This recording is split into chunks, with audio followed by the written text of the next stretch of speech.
नमस्कार शेतकरी मित्रांनो, मी ॲग्रोबा सोंगकर. आपल्या भागात सध्या कांदा पुनर्लागवडीचा हंगाम मोठ्या प्रमाणात चालू आहे. तर पुनर्लागवडीच्या कांद्यात पहिला बेसल डोस खतांचा कोणता टाकला पाहिजे हे आपण आज चर्चा करणार आहोत.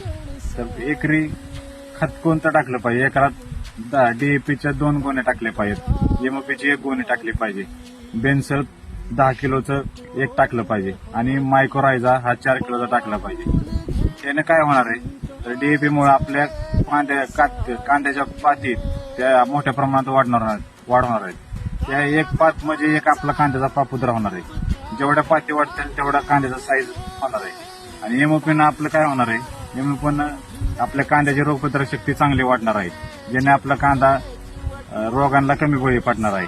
आणि बेन्सलमुळे आपल्या मातीचा pH आहे तो मेंटेन राहणार आहे. आणि जे आपण खत टाकणार त्याचा अपटेक करून द्यायचं काम हे बेन्सल ते करणार आहे. आणि मायक्रोरायझा आपल्या पांढऱ्या मुळ्यांना सशक्त ठेवायचं काम हा मायक्रोरायझा करणार आहे. धन्यवाद.